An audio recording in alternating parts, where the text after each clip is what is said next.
Brook just set Ryuma on fire? What if he just brought in a flamethrower and just torched everything? That'd be one effective way to save the day. Yo-ho-ho, motherfucker! Will Brook swear? Let Brook swear. Welcome to our scariest season. The dead are here, they don't listen to reason. The Straw Hats arrive on the spookiest island. Zombies are dancing and spirits are flying. Watch out! There's an invisible beast! Watch out, the secrets go so deep. The feeling in your throat is a worried scream. Could this nightmare be more than a dream? I'll try to keep our wits about us. Skeletons and samurai, what's the fuss? Watch out, they're gonna come for your soul. Watch out, they've got a demon on call. Let's all hope that we survive as we travel on through season 5. Did you hear that sound? We gotta go, 'cause now it's time for us to start the show. Season 5 King of the What now? Hello, spooky adventurers of the Grand Line! Ooh. And welcome to episode 91 of King of the What Now, a One Piece podcast watching the anime from the very beginning. I'm your host, Joel, longtime fan, and also, I'm a flying squirrel. Not because I'm a squirrel born with little flaps, but because I'm a zombie squirrel that has had wings attached to my back. Dr. Hogback's science has gone too far. So I guess you could say you do have flaps. Yes. But not natural flaps. Like, you flap your Okay, wings. yeah, I guess it's true. I'm just saying, I am not a flying squirrel that's been reanimated. I'm a monstrosity. No, I know. I was trying to make a pun, though. I hoped it would be funny, but it wasn't. I don't quite get it, but okay, who are you?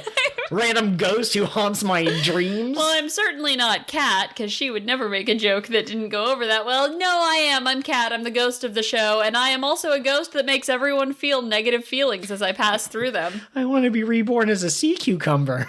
To fall from king of the pirates to sea cucumber. What a cruel twist of fate.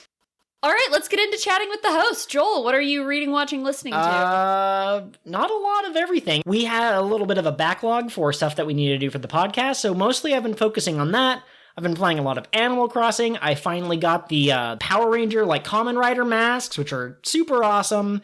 And, I guess we've been reading The Secret Commonwealth at a pretty slow pace, but we're making our way through it. Mm-hmm. Kind of interesting. But, I don't really have anything to talk about. Oh, watch Pre Cure, listeners, because I really like Star Twinkle Pre Cure, which I mentioned last episode, but I'm still watching it, and I still love it.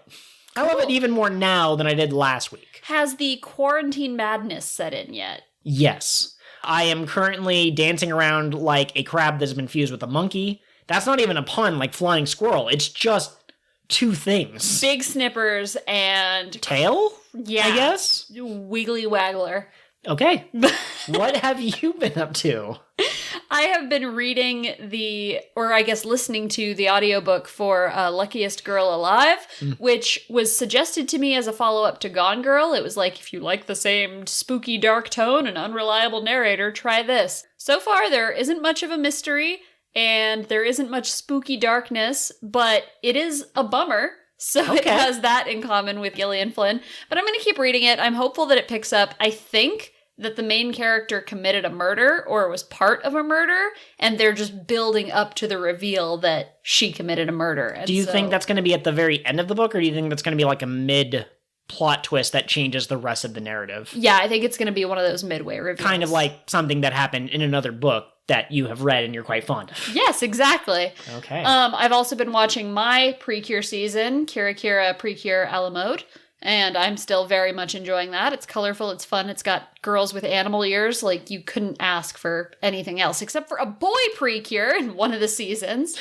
My Pre-Cures met a space thief known as the Blue Cat. So you're saying that you couldn't ask for any more, but what if I offered you that? Would that tempt you? I would take that. Okay. I feel like she would fit better in with my girls, actually, so you should just give her to me. Give her to me now. Transfer it over. Now. I demand it. Call the people at precure.inc. /petition to change canon of Pretty Cure. But yeah, that's about all that's going on for me. The quarantine madness has not set in yet. I'm still doing okay. And I hope all of our listeners out there are also doing okay. Yes, please everyone stay safe out there. I know that the situation is scary, and I'm sure that I'm not the authority that you look up to. Please, God, don't tell me that you look up to me for like any kind of advice other than my analysis of One Piece. But we're all doing what we can, and just do what keeps you safe. Don't eat any of your neighbor's asses. Did you have to do that? I can cut it out. Okay. But just if you have to be told not to eat other people's asses. Listen, eat ass if you want to, but not in a cannibalistic fashion. Don't devour your neighbor's flesh and meats. Absolutely. Okay, and we just watched episodes of the anime. I have the list up here, but I'm not in the right tab on my Google machine, on my computer. We just finished watching episodes 345 through 354, and this time I'm gonna do my best. I'm gonna power up, and I'm going to unleash all of my succinctness into a single blast. I think you can do it. Okay. The monster trio have been captured by very sneaky spiders. They've gotten their shadows stolen. Nami and Usopp and Chopper were being taken to have their shadows stolen, but then they broke out of the casket because the people carrying them are idiots, which you'd think should either happen all the time or never. Anyways, they start trying to escape their way out. They see Luffy's shadow get taken while undercover while hiding. They see Luffy's shadows get put into a giant monster called Oars, the continent puller. And so now Luffy's shadow is inside of this giant who's just running around causing problems. We found out that the zombies are actually shadows of people that have been put inside corpses or other things, and they're animated with the same movements and muscle memories of their previous life, but now they're loyal to Moria. There's also a dogwin, a dog penguin that saves Nami, and this is before they found out about the shadow stuff, but, oh, that must be Sanji. And there's a swordsman who says, like, a scar's on a swordsman's back or a swordsman's shame, but he has a bunch of scars, and he gets lost a lot. That's Zoro's shadow. They return to the Sunny after being saved by Frankie, who also learned Brook's tragic backstory, or the promise he made to a friend. He relays that promise to everyone else, and they set off to the island to kick some ass, recover some shadows, and have Brook join the crew. And that has been your succinct summary. That was incredible. I think my hair has been blown back from my face. Oh, because it was a blast. I've got wind rash. So, Catherine, what did you think of this stretch of episodes? I loved them. Okay. They were so good. I really liked that we got to see Moria's group just screwing around and being stupid. And we have a name for them now. They're the Phantom Three, or I think they were called like the Mysterious Three in the dub. So... Also, side note, we've officially reached the end of the DVDs that Catherine and I have for the One Piece, so we are now officially watching it in the subs. I will be ordering more DVDs online at some point, but they only go up so far into the anime, and at the pace we're watching, I think we're going to outpace Funimation's, merchandise and that sort of thing. So there might be certain things that are changed in the dub versus the sub, and we're going to stop being able to comment on them because we don't have the dub anymore. Mm-hmm. Thanks for throwing out that quick explanation. Yeah, I loved getting to see Brook fight. Yes. I loved all the Frobin content, which there was a lot of Frobin content in these episodes. Brook keeps making skull jokes, and he does like 3 in a row. And for the first 2, Robin puts a hand on Frankie's arm, and she says, "Don't bother, he's already dead." Which might be a reference to Fist of the North Star. Oh, really? Yeah, in Fist of the North Star, he would punch people, and then they'd be like, "Oh, I'm gonna get you," and he'd be like...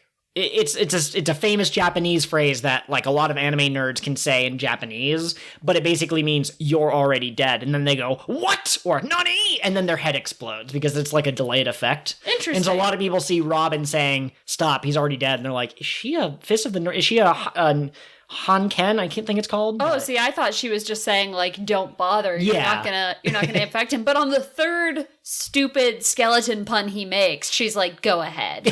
At that point, she's done with his shit, which is great. She's so good. Like, Brook already fits so well into the Straw Hat shenanigans.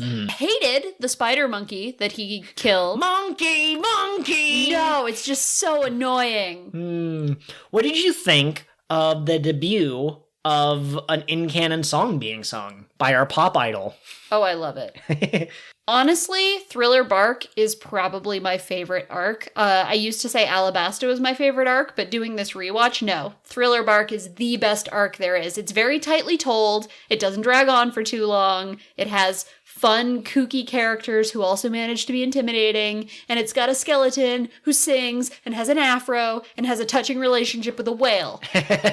Absolutely. We will circle back to some of those points which are more general. But I do want to say, like, listen, I know this is going to sound like I'm patting myself on the back, but I also think that this is the best pacing we've ever had on this podcast, where I actually looked through the episodes and tried to figure out when would be logical to cut them up. Before, we were trying to watch like 4 episodes at a time. This time, we didn't feel as restricted. And so I was actually able to break up Thriller Bark into basically part 1, part 2, part 3, and part 4. So last week we talked about all the setup and all the mystery and all the woo. And then this episode was a little bit more setup, but it was also, okay, we're going to learn how to actually fight these things. We're going to figure out how to keep the zombies down. We're going to learn about the general zombies. We're going to figure out what's up with Ryuma and all that stuff. And the next time, I'm pretty sure, is going to be like all the fights. And then the wrap-up will be another episode. So I think that that also really helps with my appreciation, being able to watch these in kind of those chunks, sort of a thing. Absolutely. So you also liked these episodes. I loved these episodes. They were so great. One thing that I don't really like Sindri's, like, I hate plates. Like, I get it. It's Oda's humor that he gives people, like, really specific quirks. Haha, quirks, like in My Hero. But I didn't, like, the plate thing is just kind of a little weird and it's a little random. But her walking in front of Hogback when they're going down the passageway to the freezer, and he keeps being like, Sindri, stop standing in front of me. Or they even do a Next Time on One Piece, and she starts saying his lines. He goes, that's not your line. And she goes, I want to be king of the pirates. He goes, that's definitely not your line. Like, oh, it's so good. Yes. No, I love that each of these Mysterious 3 or Phantom 3 are paired with someone who either they can't stand or who can't stand them. Yeah, it really is like the duality of man or something. But yeah, they all are, as far as we can tell, human, paired up with zombies, and there's just interesting dynamics there, and I love it so much. Yeah. So Joel, I didn't tell you this ahead of time, but I was thinking that we could try to structure this episode a little bit more / a little differently. Sure. So I've got a question for you prepared, and that question is... Why do I feel qualified to... No, go ahead. Well, you see, my 3 biggest weaknesses are probably my enormous pectoral muscles. They just get in the way of opening doors. The random rainbow sprinkles that shoot from my fingers when I wiggle them just so. Ah, dog, you got sprunks. Okay, but what was your question? What new information did we learn in these episodes? We learned that there's a shadow fruit, which is really interesting. That is how Moria operates. And I think we saw Moria's outline in a previous episode, but we actually got to see him in focus. We learned about how to defeat the shadows. Apparently salt is their weakness. If they eat salt, the shadows are expelled from their bodies. And I mean, I guess those are kind of the major ones. We found out that there's a zombie named Lola who wants to marry Absalom, who attacks Nami because, oh, how dare you make Absalom want to marry you, you should be marrying me. And Nami convinces Lola that they should be friends because Nami is actually Nami-zo. No, it's not otaku. An okama who is a man who dresses up like a woman. It's just for show. And to be clear, we're using the word okama because that's the word that Oda uses. I know that it has a lot of negative connotations, and we don't mean to be calling anybody a slur. Absolutely. Please forgive me. I learned the term through One Piece where it wasn't made clear that it's not a term that's appropriate, and I only ever use it in the context of One Piece because it's like a canonical thing like giants and mermaids. Yeah, I think in general, if you're talking to a real person and you're ever going to call them a thing that's not their name, you probably shouldn't. Yeah. Unless it's like really cool dude. Mm-hmm. You know, you could do that. But Nami pretending that she was actually a man and Chopper believing it. Yeah. Nami's a man? I mean, listen, I know that there are trans people and that's like a whole subject matter, but I just want to say from a medical point of view, he saw her naked just like a couple of episodes ago. I think as a doctor, he should probably not fall for that lie in particular. Maybe it's just that he's so stupid he doesn't have room to hold more than one idea in his brain at a time. I guess if Zoro said, I only have one arm, would Chopper freak out? Because like, what? You only have one arm? And everyone else would be like, there's two arms. Like, what are you Going back to the salt thing really quick, I liked that they took a traditional weakness of spookies. You know, salt tends to be used against demons and ghosts and what have you in mythology, but they came up with a reason that makes sense in the magic system of One Piece. Salt purifies zombies because zombies are a result of a devil fruit, and salt contains the power of the ocean. Yes. It does make me think that anytime Luffy eats something salted, his powers should stop working. Yeah, I really want to say, like, this feels like a specific cop-out for this one fruit power, because, like, how else could you defeat the zombies and that sort of thing? But, yeah, no, it's really interesting. Another reveal we got was Brook's backstory. Yes. And it's really interesting because it turns out that he has a friend that he promised to return to, and he doesn't believe that dying is a good enough excuse not to go back to someone because they would still be heartbroken that you didn't come back for them. So now that he has come back to life, he really badly wants to complete that promise and explain, sorry, everyone else died. And he also doesn't want his afro to be destroyed because that's like the one thing that will remind his friend of what he used to look like. Because he doesn't have any skin left. This is all he has. Yes. But it also turns out that this friend that has been waiting for him is Laboon, the whale at Twin Capes, under the care of Crocus-san. What? Are you kidding me? So I do want to circle back. I know that 4Kids did not make it this far in the anime. They ended right after Skypiea. But there's a lot of talk about like, oh, 4Kids screwed this up. You know, they took out Little Garden, which meant that when Usopp met the giants at Water 7, how was he going to tell them, hey, I met your giant friends on Little Garden? Because that didn't happen in the canon of 4Kids.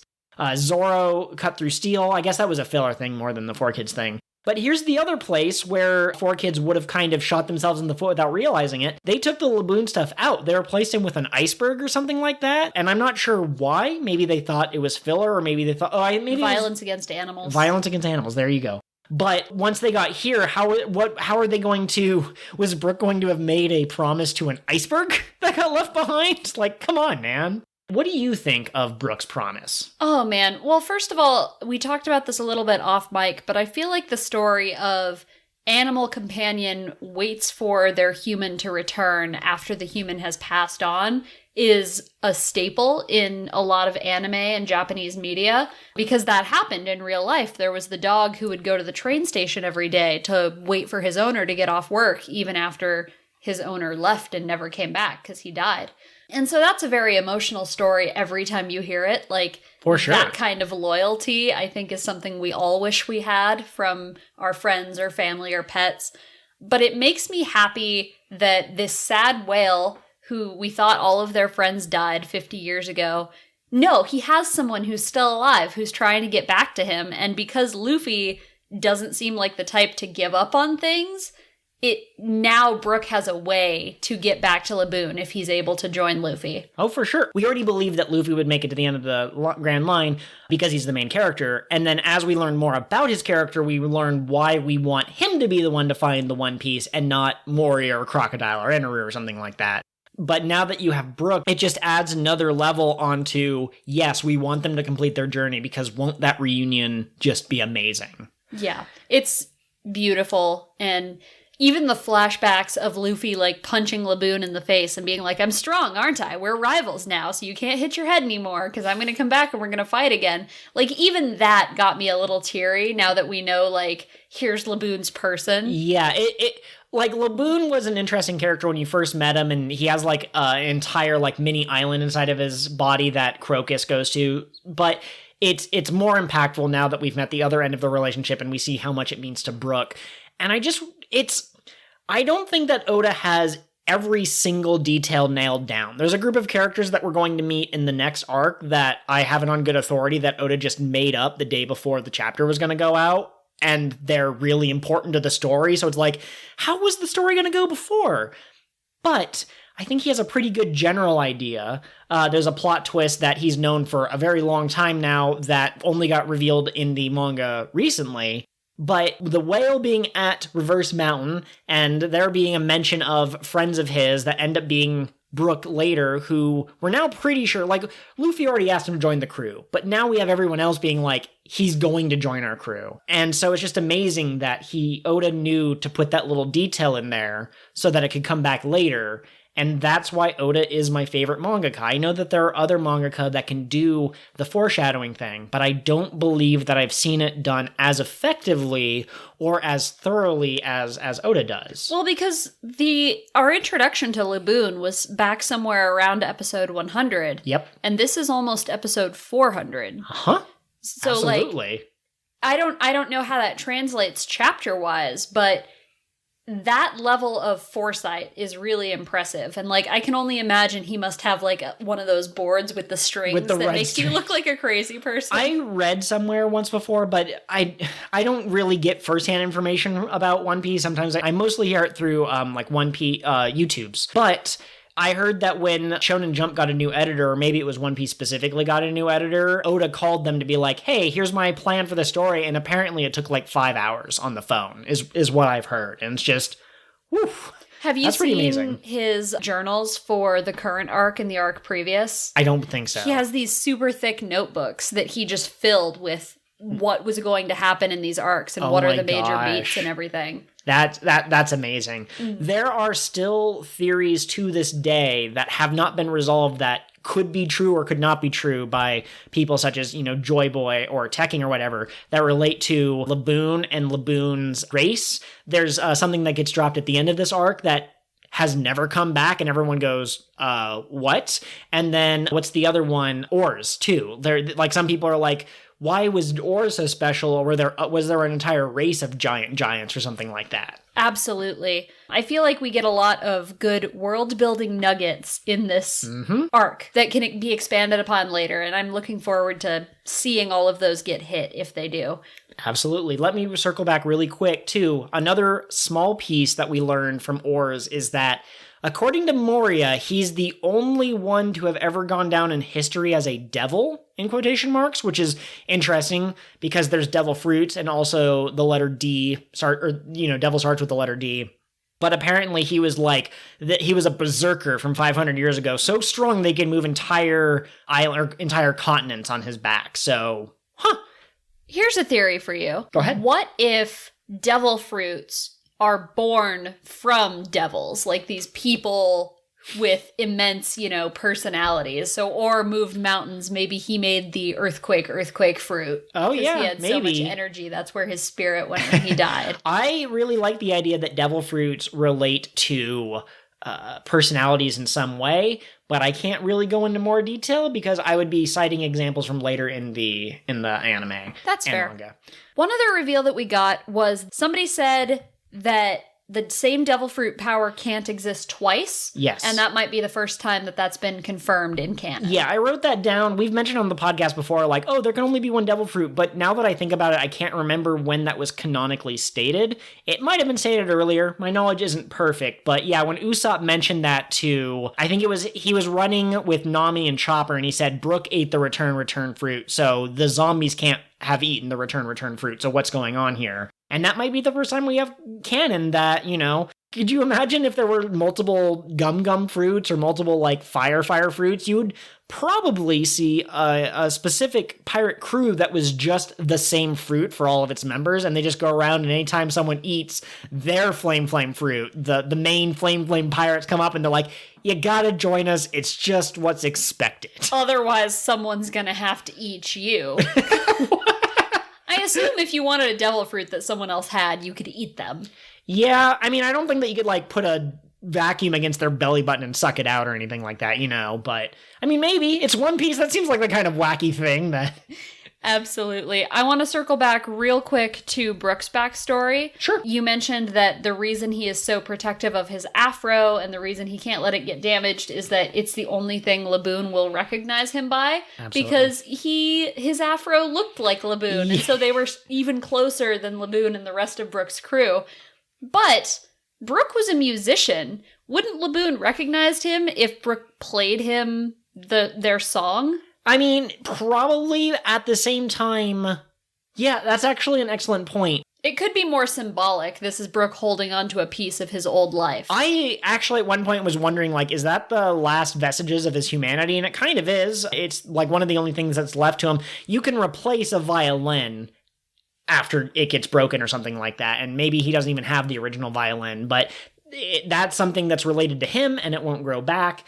But I do agree that the specific song that he played with Laboon should probably be a pretty dead giveaway. Although I will say that there are people on the piano who can play Mozart's music that aren't Mozart themselves. So I do think that having something that is distinctly his. Okay, that's reasonable. I think that was just about all of the reveals. Did we miss any? No. I do have one piece of information that I want to share. I meant to mention it last chapter. It's a very quick hit, but in the Japanese language, they have 2 different phonetic alphabets. One that they use for words that evolved from their own language, but then if a word is introduced from an outside source from another country, they have a second alphabet that they try to use to match the sounds as closely as possible. So Ireland, according to Duolingo, is like pronounced Irando because they have to use very specific sounds that already existed, but they basically tried to get those to match as close to the word that they learned as possible. Kind of how, like, in Hawaiian, Merry Christmas becomes Mele Kalikimaka. Something like that. Yeah, exactly.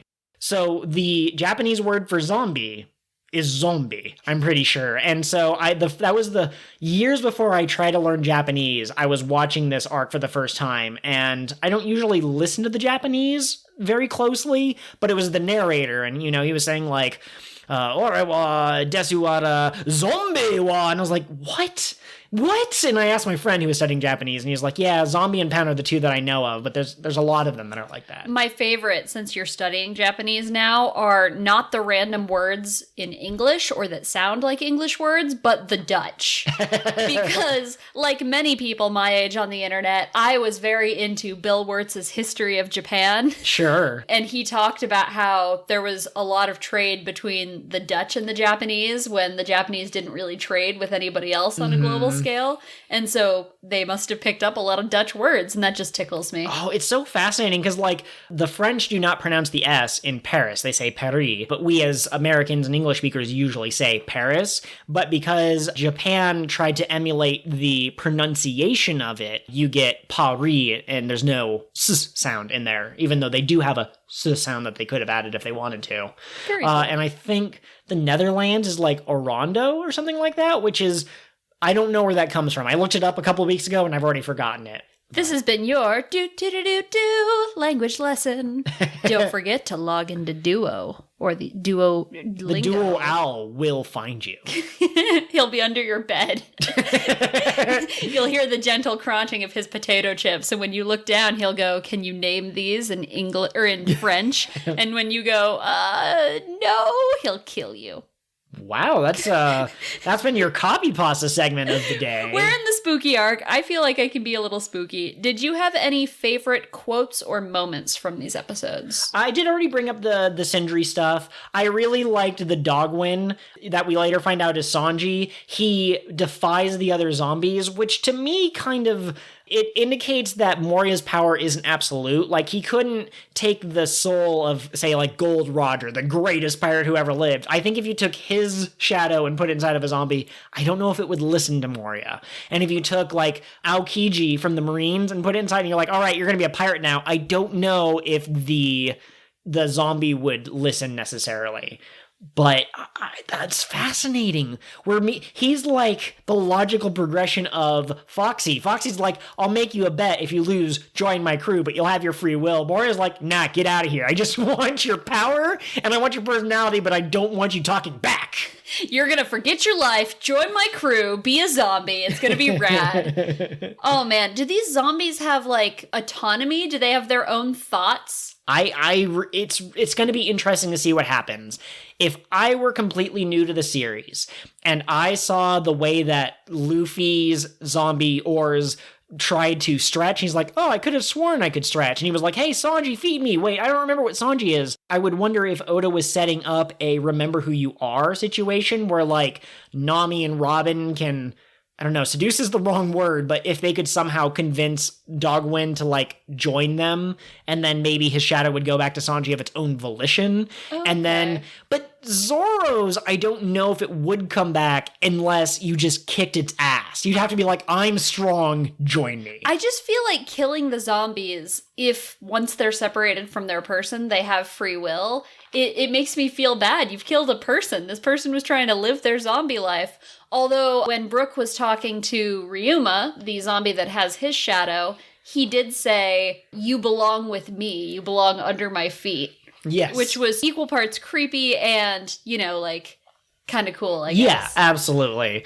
Well, and Ryuma doesn't understand the importance of the afro, so there must be either the longer you are in under Moria's control, the more you forget your past life, or something changed in the way that Moria takes shadows from 5 years ago to today, or option 3 is that Brook's will maybe isn't as strong as Luffy's.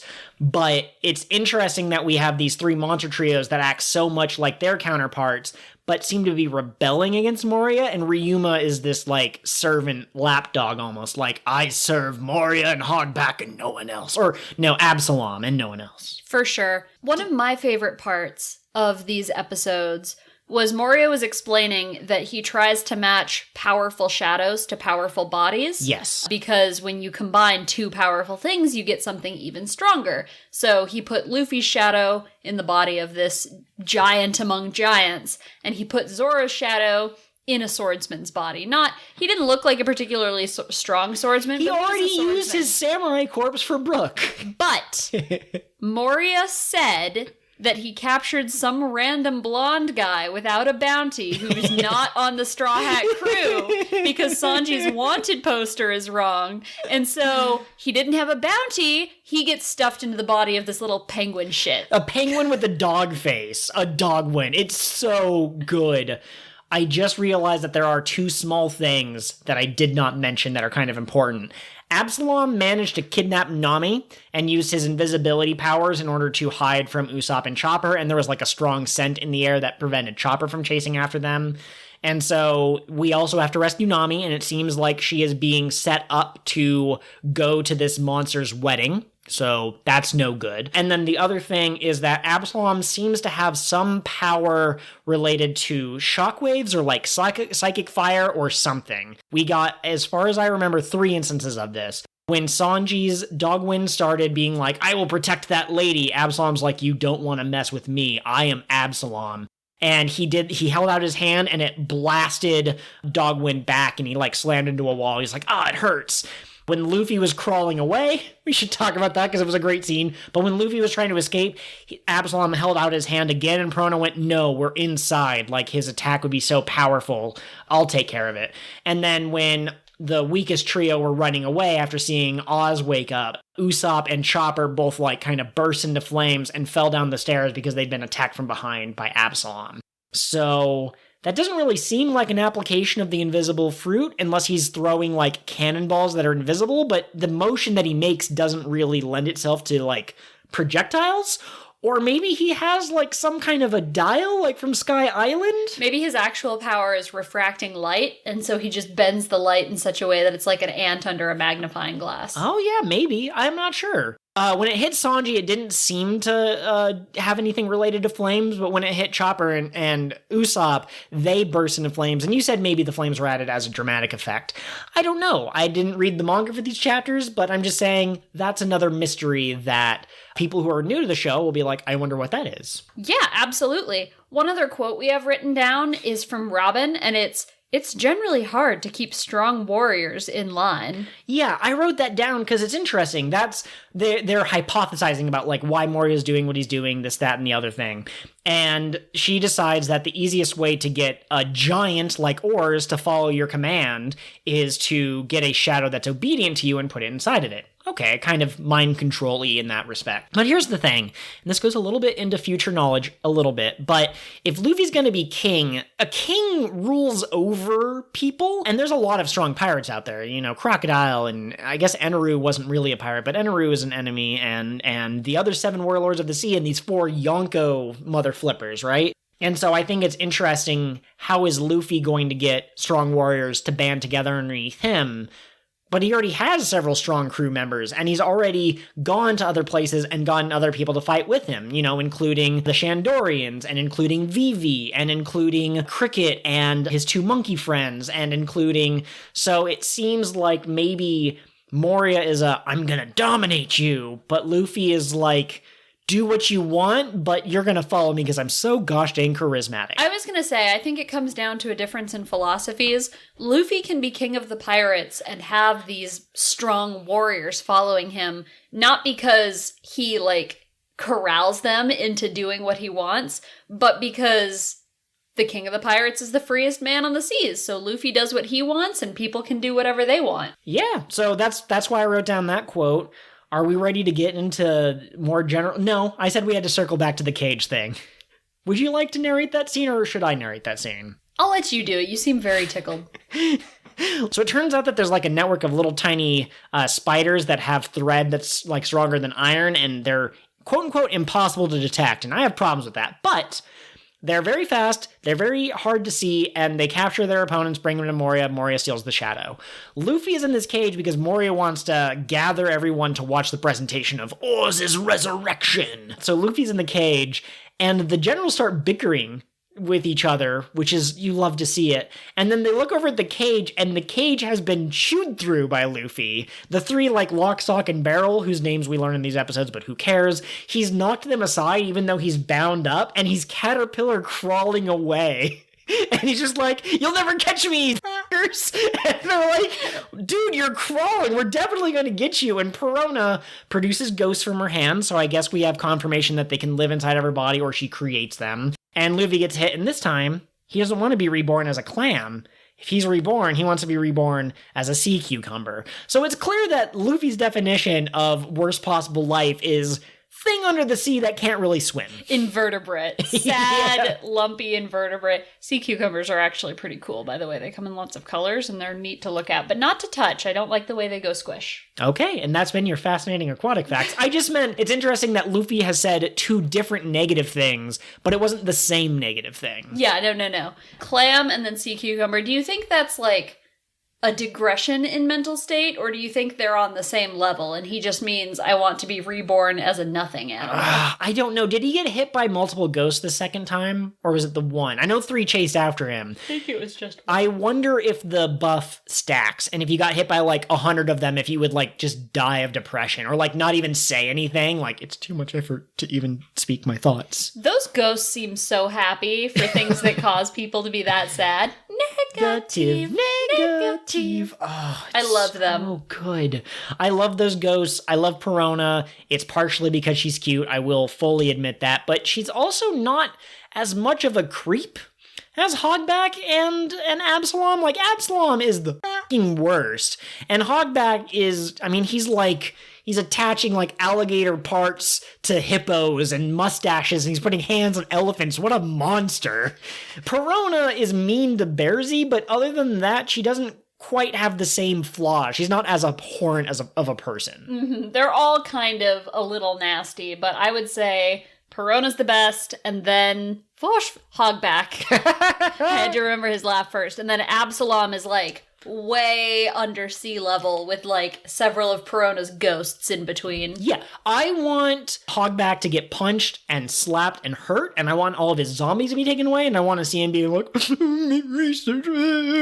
but I want Absalom to suffer about as much as I wanted Spandam to suffer. I want Spandam to suffer just a little bit more, because the implications of sexual assault and the way that he treated Robin was god-awful, but Absalom is not 2 steps above that. He's 1 single step above Spandam. Yeah. Do you think the Absalom joke is made better by the fact that it's not one-sided, right? Absalom isn't just creeping on women, but he's also got this woman creeping on him?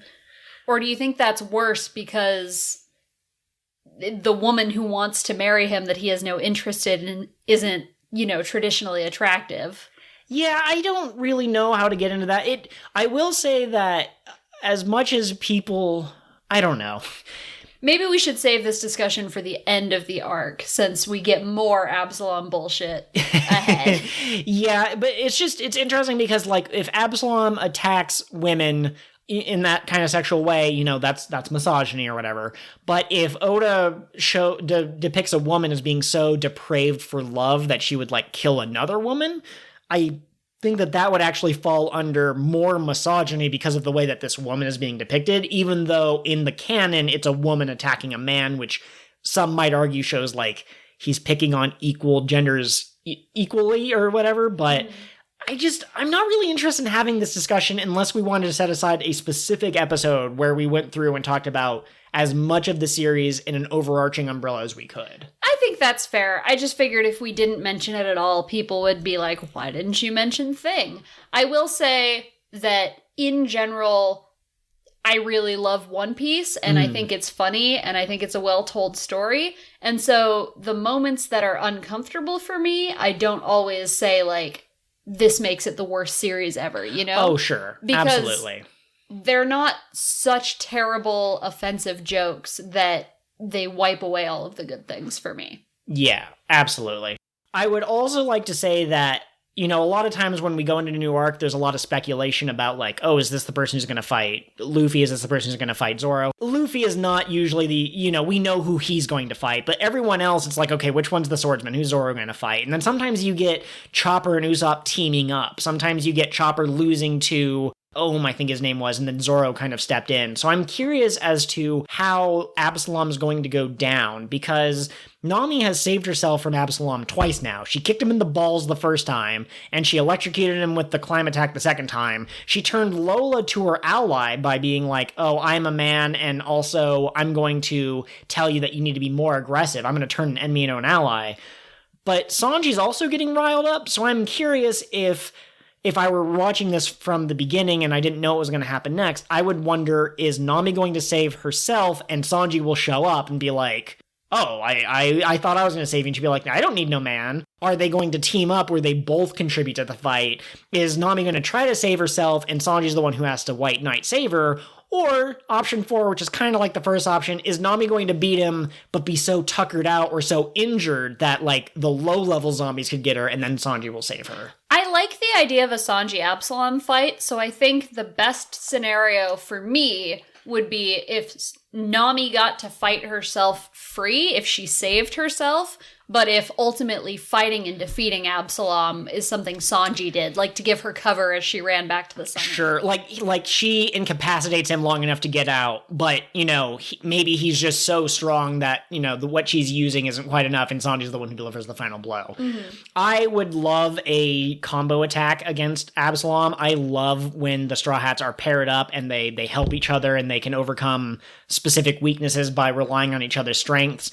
And, I don't think that Sanji's really going to end up with any of the women on the crew, but I really do kind of like Sanji and Nami's relationship just as friends, and I think it would be cool seeing Sanji being like, I will protect you, and Nami be like, got it, I will provide long distance cover, because you're a kick guy, I'm a shoots lightning girl. That's great. You know what? I'm sorry, we forgot to mention this in our favorite moments / quotes section, but Nami and Usopp make such a good pair, both in this set of episodes and the previous set of episodes. And I love the scene of them hiding inside Kumasi and Nami's trying to stop Usopp and Chopper from screaming. And she keeps telling Chopper, don't scream, don't scream. And then she and Usopp are the ones who scream and give them away. So that was just a personal favorite bit of mine. It's so good. Or when they're running from Lola, Usopp says, why don't we split up? And Nami goes, you're just trying to get away from danger. And then she runs off and she's like, hey, get in the way so you can give me time. So they, both Usopp and Nami were kind of thinking of using the other one to escape danger or whatever. Yeah. It's pretty good. Chopper continues to not know how to hide from things. They're inside Kumasi and Nami and Usopp are peeking around, but all you see are Chopper's legs as he tries to hold himself up. Robin. That's just so good. It is. I love our cute, stupid reindeer doctor. Yes. Do you have any other predictions or ideas how this arc will go as we move into our next set of episodes? We mentioned Absalom, Sanji. Do you have any other, like, Zoro should fight Perona?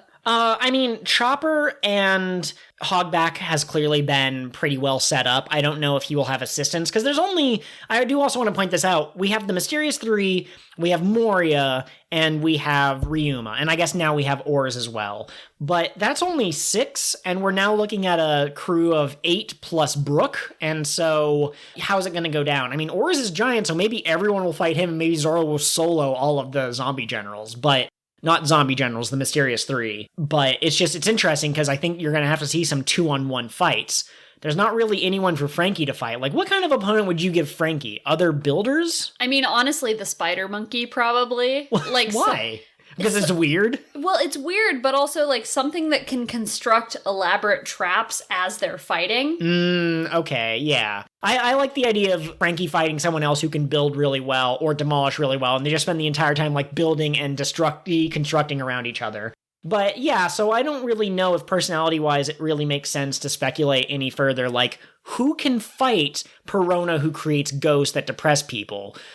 Maybe Robin, because women on women, but... If I were going to guess without any foreknowledge, I would say Robin, because I feel like Robin as the older sister aunt type versus Perona, who's kind of a spoiled child. I think they would have some interesting interactions. And then also, Robin seems the most likely to figure out how the ghosts work and to be able to come up with a defense against it. I will say this, though. If they can affect you, if they touch any part of your body, Robin is in danger because she has the most... She creates more body parts, but that's just more surface area for the ghosts to interact with. But I do agree. I really like that. I would love to see Robin versus Perona. So far, canonically, we know that the ghosts work on the Monster Trio and Frankie. We have not seen the ghost affect Robin. We have not seen them affect Nami. We have not seen them on Usopp, and we have not seen them on Chopper. And then Brook also, but Brook seems really focused on Ryuma, so... Here's a question for you. Sure. If Brook wasn't here, I would probably line Zoro up with Ryuma. Sure. But Brook is here, and this is his fight. So do you think that Zoro and Ryuma could still get to fight, or do you think that that would be Zoro stepping on Brook's toes? Yeah, I really don't know. I'd expect a situation where Brook had to ask for help from Zoro before Zoro stepped in, because this is a series that had the two giants dueling, and Usopp and Luffy are like, oh, it's a pride thing. And Nami's like, I don't get it, I'm a girl. So it seems like Brook would have to ask for help, which might be a really interesting way to show him relying on the Straw Hats.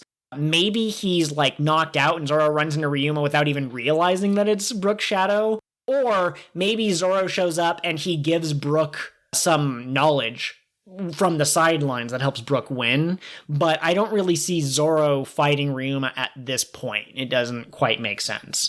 Maybe Moria will find another swordsman's shadow and put it inside Ryuma after Brook has defeated it. I don't know.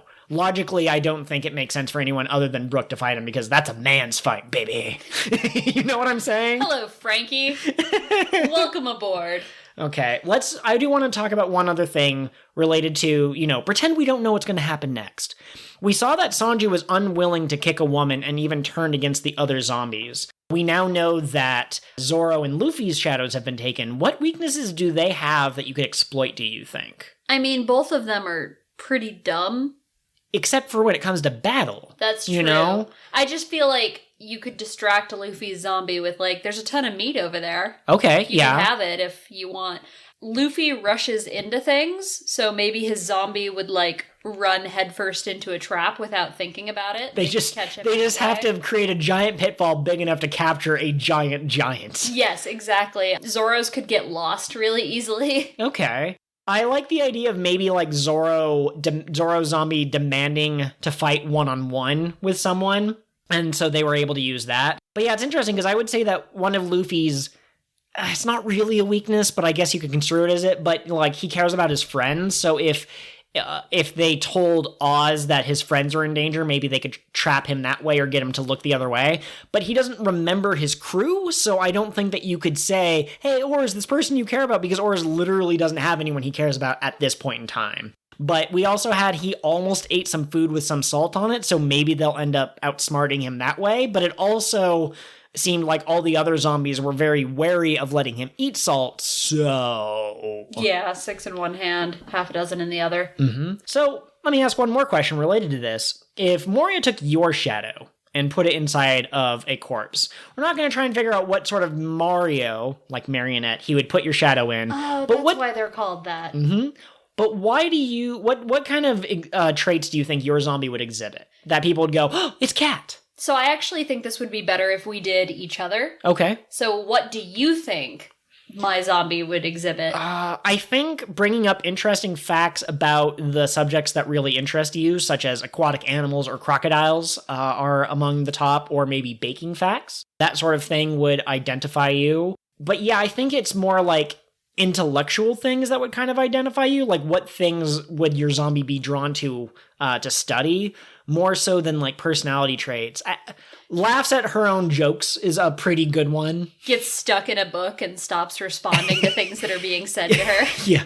The other problem is that we're not shown in protagonists, so I don't really know like what attribute you would show in battle as you were trying to capture, my crew or whatever. But what do you think for me? I was going to throw one out for me, ahead. but Sweets Fiend would also be one. Okay. But I can't eat it. Being obsessed with one specific food is a trait I associate with you.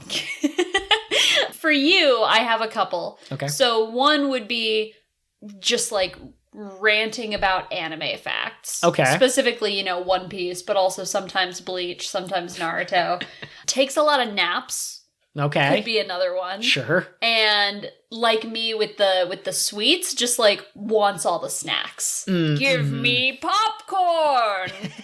I do wonder if myself, and again, I'm not a shonen battle protagonist person or character, but I wonder if my zombie would try to be like, are we sure that they're defeated? We need to make 100% sure. We need to defeat every single enemy 100% and that sort of thing. Because like in video games, I'm completionist. So I think with attacking enemies, I would not want to leave things to chance. I would double tap those people we were capturing. Shonen protagonist Cat would basically be Kuro. Okay, yeah. I think that would fit pretty well. With the plans and the arranging things so that they turned out correctly. I think you're closer to Robin between Robin and Nami. You're probably between Robin and Vivi, if I had to say. You're not quite as quiet as Robin, but you're not quite as outgoing as Nami or Bellamy or Nojiko. / as mean. That is certainly true. But yes. I do sometimes say things that people are like, why?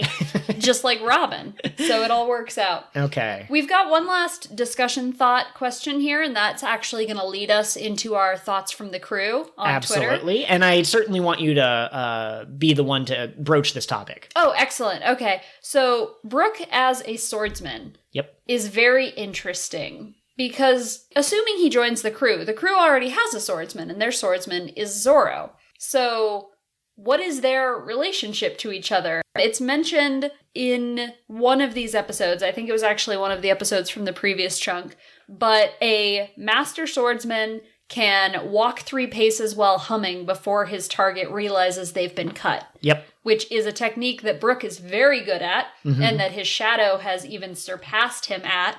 But we've never seen Zoro do, so will Zoro have to learn this technique from Brook? I really have no idea. Because Zoro's stated goal is to be the strongest swordsman, which seems to not mean I will defeat every swordsman, but I will defeat the current best. And so if he could use that technique to defeat Mihawk, I think he would try to learn it. But does he need to master every sword technique? Can he master every sword technique? Or is it possible that, like, his brain just doesn't work like that? I don't think Luffy would be able to fight with the climate attack, but he could still be, So it would be interesting. I like to think that characters in One Piece have unique fighting styles that suit them. And so Brooks doesn't really have much to do with music other than the fact that he hums while he cuts people. But I'd like to think that Zoro would be more like I slash and an entire building gets demolished, and Brook is like I slash and then I sheath my sword and then it gets cut into the exact shape of a flower. Like it's more of a precision thing for Brook. Well, and I don't know the correct word for Zoro's style of fighting, so if you listen to this... Is that the real life version? Oh, no one fights with 3 swords in real life. I mean, you can't hold it in your mouth. I mean, you his mean like style kendo of cutting versus... and slashing. Okay, and yeah. So if you know the word, please at me on Twitter, at Pirate Ghost Host. But Brook very clearly is a fencer for the most part. He also uses a technique that Raptorian XD, our friend Trey on Twitter, calls Iai Jutsu. Ei is a single draw. Yes. So that is related to his 3-pace humming slash. Yep. But it's very cool to watch him and Ryuma fight because Ryuma obviously is going to use the same techniques that Brook uses. Yes. But Ryuma's sword isn't made for fencing. So I'm sitting there watching him and I'm like, he has a katana, but he's going to fight like Brook, right? And he does. He fences with the point of this katana, but that's not how katana are used. So I thought that was really neat. For sure. Yeah, I also think it's interesting, does the grade of the weapon matter? Because Ryuma is not using a cane sword like Brook is. If they were using the same sword, would it be more evenly matched? Because the body is superior, this Ryuma corpse or whatever apparently slayed a dragon 500 years ago or something like that, or a long time ago. But could Brook just go out and get like a really big sword? Like, I don't know. I really want to find a way for Brook to win, but it seems like he has inferior equipment, both the sword he's using and the body he's in. So what's he going to do? 2 questions about Brook. Was he stronger when he was a human person with actual muscles, or did he develop his technique over the 50 years he was floating alone on the sea? How does muscle mass work with him? Is he always going to be at exactly the same strength and he has to apply that in different ways in order to progress? Like, is he just learning different techniques? Or is he actually able to build up a muscle mass even though I don't have any muscles? Yo, school joke. But it'd be interesting to ask Oda, because I don't know. I'd assume he's basically stuck, and he's going to have to, like, get better swords or learn different techniques or find ways to outsmart his opponents, rather than Zoro, who's, doing 50,000 push-ups topless in the snow or whatever. Yeah. My other thought was, is Brook faster now that he's a skeleton and isn't weighed down by all of the flesh and water that makes we've seen him run across water, and we've seen him jump really high, and he survived a fall that he has no right to survive. So I like to think that maybe that would give him an advantage. And so here's a thing that's interesting to me. So Brook can see despite not having eyes, and he apparently can eat despite not having a mouth or a stomach. So his skeleton body operates under special logic that's not necessarily true of a skeleton. If you took a sword and you drove it between his ribs where his heart would be, would he go ow, or would it pass through him just fine? How does that work? I also want to know, because it seemed like while he was fighting Ryuma's attacks were hurting him. Yes, exactly. So I have no... but 2 of those attacks, the ones that made you go, ooh, ouch, my bones, was he got like his eye socket cut with a goddamn sword, and it sounded like his spine broke, which is not good. See a doctor if you hear a cracking sound. Yeah. So I wonder if he can only take damage in the bone part. So the magic system for Brook's body is so interesting. Mm-hmm. I think that is a great transition into our thoughts from the crew. Absolutely. Going back to Trey, who we already mentioned, he said that Brook is his favorite character. Absolutely. Which, the more I watch this arc, the more... Yeah, Brook is up there. He's a top 3 Straw Hat for sure. Zoro, Brook, Robin, all, the Holy Trinity. Mm-hmm. Which one is the Father, the Son, and the Holy Ghost? Well, Holy Ghost is Brook. He's the most associated with the undead. Father and son between who now? Robin and Zoro. Robin's more maternal, so she'd be the parent. Yeah. And Zoro's a little baby boy. Yeah, a little baby mosshead boy. Mm-hmm. Oh my god, what if Dogwin sees Zoro? What if he just loses his shit? Hey, you shitty mosshead! And Zoro's just like, what the hell? I love that. A thought that Trey brought up that I thought was really interesting was that Brook has kept going this whole time so that he can meet Laboon again. Mm-hmm. But he's also afraid of Laboon being afraid of him.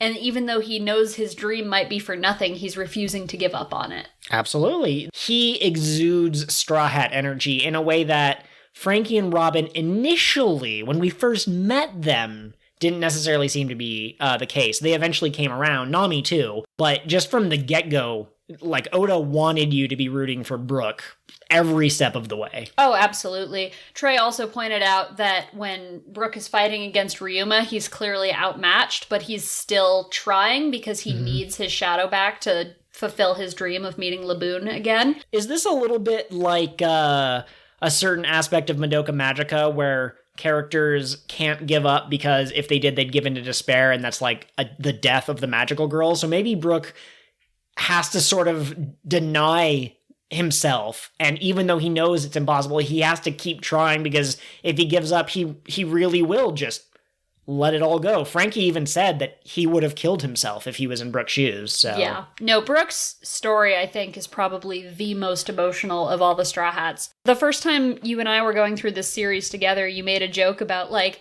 their backstories just get sadder from here when we met Chopper. And it's true until, you know, well, that's future knowledge, so never mind. But I was going to say eventually they stop being sad. But yeah, like, you start off with Zoro, and it's like, my friend died when I was young, which is a sad thing. No one wants to lose a friend. But compared to, I saw my mom get shot in front of me because I exist as a person. And then that goes to, I fed my father poison soup from my own paws, to Robin having rocks thrown at her as a kid, to Frankie getting hit by a goddamn train. Trying to save his father figure from going to jail for his crimes. And then Brooks, oh god, it's just so sad. It's just a roller coaster, but we already hit the top and we're just screaming as we go down. One Piece doesn't have power scaling issues, but it does have sadness scaling issues. I do also really want to point out, really quick, while we're on the subject, think of all the people that joined the Straw Hat crew in East Blue, and I think I've brought up this point. Luffy, human, except for the fact that he ate the gum fruit, which is an external change. Zoro fights with 3 swords, but he's human for the most part. Sanji kicks really hard, human. Nami, she's human. Usopp is the most human. But then you get a shape-shifting reindeer. You get a devil child who can read a language that no one else can read. You get a cyborg, and now we have Bone Man. So if we get a 10th member of the crew, they are gonna have to be one fucking weird dude. Dragon. They're just gonna have to, like, they're gonna have 6 heads, but one of the heads is gonna be like a chicken head, but the chicken head is actually the most sophisticated. It goes, well, actually, when I was just a chick, and the other 5 heads go, shut up! What about a dragon that carries the Sunny on its back and flies them places? Oh my god. Yeah, that would be pretty good. Okay. Going back to our thoughts from our crew, another thing that Trey mentioned was, we already talked about Brook's fencing. Yes. He combines that with, I said this. I Yes. said this part. But I thought that was pretty That is cool. pretty good. Trey, you have a lot of thoughts, but I hope that someday we get big enough that we will have to consider gating comments or, like, picking the best ones. So far, we're still kind of small fish in the sea, but just so you know, if you send in 50 thoughts, it's possible we might only read 49 of them. So. Yes, but we do really appreciate hearing from you, We Trey, very and much you're going to have to appreciate it. come on the show sometime to rant about how amazing Brook is. Yeah, I was just making a comment that, man, this section of talking with the crew has gone on for a little while. We keep getting distracted by other cool stuff. Our next comment comes from Mac at Red Hair Rants. Mac said that Brook and Laboon's connection has always been one of their favorite twists in One Piece, and that they're pretty sure the inevitable reunion will destroy their emotions. They were also really excited about the Frankie Robin teamwork, so go Team Frobin. I was blind to the Frobin ship. I was blind to the Robin love. I was blind to the Brook love. But this podcast has opened my eyes to all 3 of them. Here's a thought that Mac brought up. If Moria's devil fruit can cause this much chaos being used by Moria, imagine how terrifying it would be in the hands of someone more competent or less lazy. So I wanted to present to you, what do you think of Crocodile with this fruit instead of the sand fruit? Terrifying. Absolutely terrifying. Listen, if you gave the shadow fruit to Eneru is a cocky, I believe that I'm God person, and he's pretty good at fighting. Like, he was able to tank several of Luffy's attacks that would take out lesser men. But at the same time, he is not clever in the way that Crocodile is. Crocodile and Kuro and Lucci a little bit, but not quite as much. But Lucci, they are the masterminds. They're amazing. And so them having a fruit that has a lot of potential like this, oh man, I think it would be incredible. I'm really curious to see how this fruit would be used by someone without access to Dr. Hogback. Yeah. Like, would they still use it in the zombie creation way that Moria has come up with? Or would they do something more unique? What happens if you put shadows in a person who has a mouth and... What are you talking about? We all have mouths. I meant like an alive person. If you put a shadow in a live person, well, we don't have any proof that it can, you know? Eneru can create electricity, but he can't. I guess that follows natural laws, and there's nothing natural about having your shadow taken off. I do want to point that out, that this feels a lot like one of the most magical fruits ever. Like, even the Combustion Man, Mr. 5, the Mole fruit, like... Moria peels your shadow off the ground and cuts it with giant scissors. And then he can command it and make deals with the shadow and then put the shadow into other things.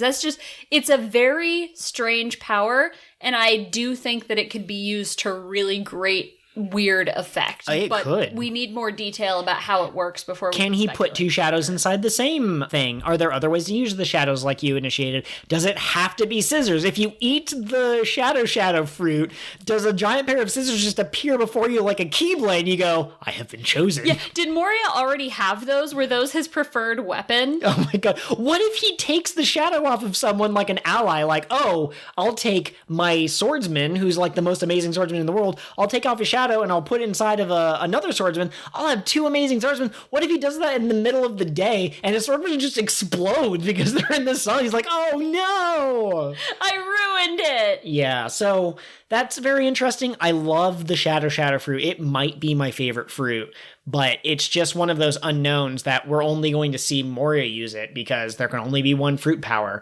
I wonder what that means when someone dies. I think that's a good question to ask. Because, I mean, devil fruit people don't live forever, but what happens to the fruit? The other thing I want to talk about, and this is going on a tangent, maybe we could circle back to it next episode, but 7 Warlords of the Sea, 7 Deadly Sins. We don't know all of the warlords. As I mentioned last episode, we're still missing 2 that we haven't seen. One we know the name of, and we know that they're a fishman. We don't really know much about Kuma, the strong silent type, and we don't know much about Daffy. He seems to have some kind of like weird hypnosis power. But Moria would definitely be laziness, I think, because his catchphrase is, you do it. They tell him that like one of the zombies has gone crazy, or like some of the zombies are getting purified, and his response is, I don't care, that's none of my business. What do you mean it's none of your business? What the hell, man? God, I love Moria. I didn't the first time I watched this arc. I found him pretty obnoxious, but this watch through, I'm just having a great time with this stupid pumpkin onion of a man. Listen, Moria is the Foxy or Buggy of the Shichibukai. The other 2 that we meet might be dumber than a sack of bricks, but he will go down as like the clown that you're sort of like, yeah, but did he really count as a warlord just from his personality? I wonder if he's actually capable of fighting. From the way he's been set up, we haven't seen him do anything other than walk around and cut off shadows. So, like, we haven't seen him fight in any way, but he's the leader, and I don't know. Moria. He could be the leader like how Crocodile's the leader because he's the strongest. Or he'd be the leader like Spandam because he just kind of happened to have the position. He's the leader because he's got the devil fruit. Yeah. He makes the zombies. But anyway. He who makes the zombies makes the rules. So going back to the 7 deadly sins, if you assume sloth for Moria, what are the other 6? You got lust, you got pride, you have envy. Is pride the one that can also be vanity? Yes. Okay, it doesn't matter. Those 3, you have wrath, you have gluttony, and then there's a 7th one, greed. So is crocodile greed for wanting the weapons? I was thinking about this when you started this off. I originally was going to give crocodile pride.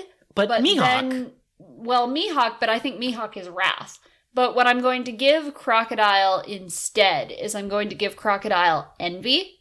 Okay. Maybe because I think that he envies people who have made it into the new world and are like scared the same way he was scared. Okay, yeah. He did seem a little freaked out. Maybe when we get more of Crocodile's backstory, which I'm counting down the days until we get to that episode because it's going to be legendary, just like Goldie Roger himself.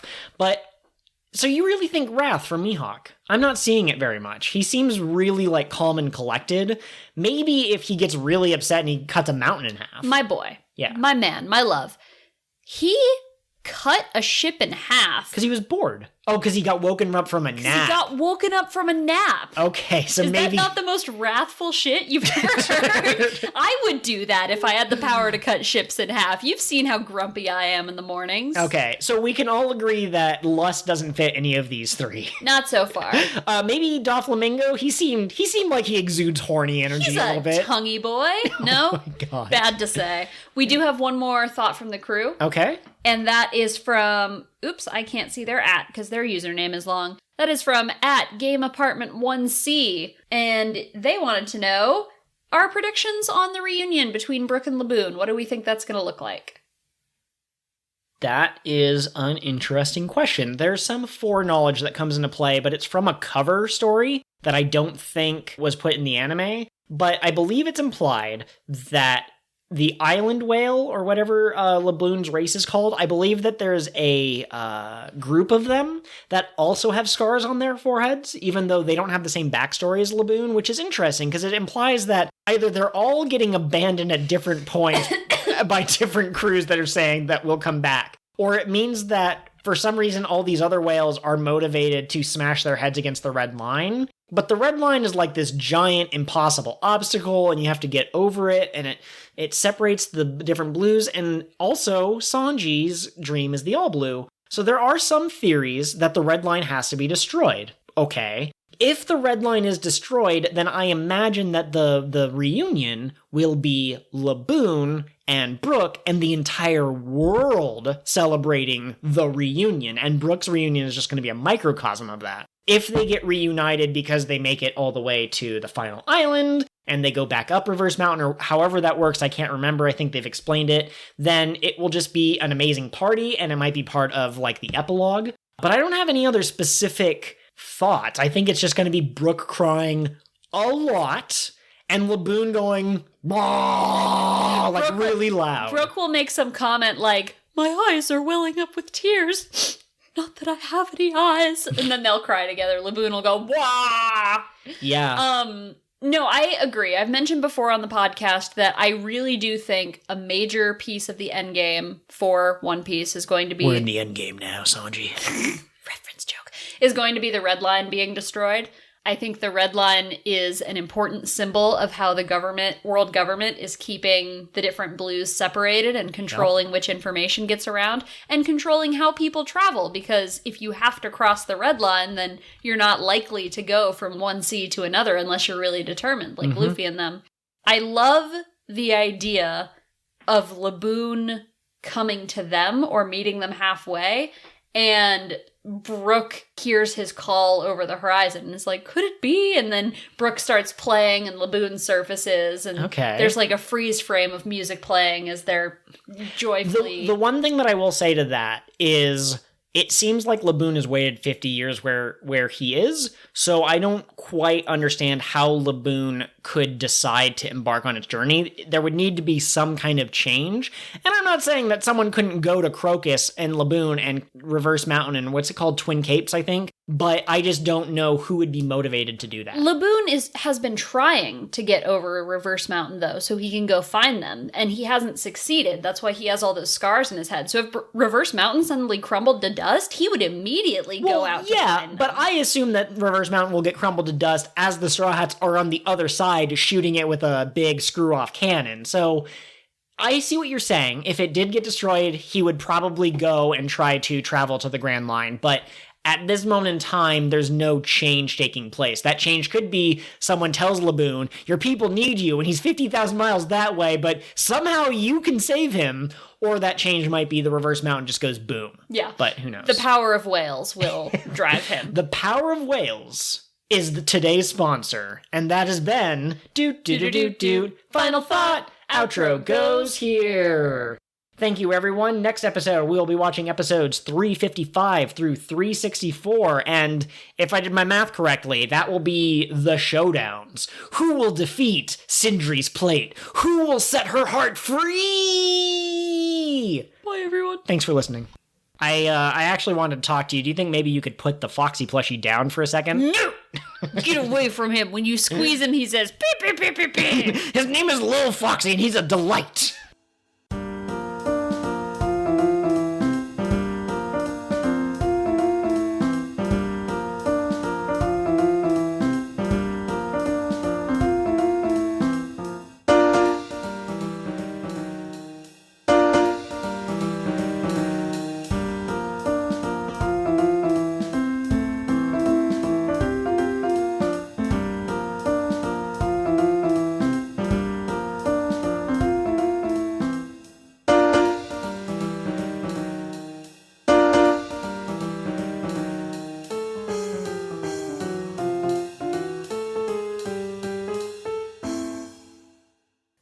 Haha! What a great episode of King of the What Now, your One Piece podcast that started from the very beginning and stars these two doofuses. If you want to follow us on social media, Twitter is the best place to do that. I am at KOTWN_pod. And I am at Pirate Ghost Host. Absolutely, yes. We share all sorts of thoughts on there, some related to the podcast, some related to other things. But you can also reach us through email at kingofthewhatpod@gmail.com, or you can also find us on Patreon. We would love some subscribers or supporters, whatever the technical term is. Patrons. So fancy and grown up. And you can find that at patreon.com/kingofthewhatpod. You can find all sorts of things like bonus episodes, and you get to see the full cold open candidates, not just the ones that make it into the episode. Maybe someday if I learn to draw, I'll put stuff up there. We're always looking for suggestions and feedback. And speaking of which, please take a moment to rate and review our podcast wherever you get us from. So iTunes, Spotify, Scrivener, that's for writing. But wherever you listen to our podcast, take a moment to leave a review. It helps other people find us. We are so grateful to all of our listeners, and we couldn't do this without you. Absolutely. Word of mouth is super powerful, so if you have a friend who likes One Piece and they haven't heard of us, just direct them to the latest episode. And if they hate us, they can tell us why. And if there's an actionable item, we'll try to please you. That's how this works. Thank you, everyone. Have a great day.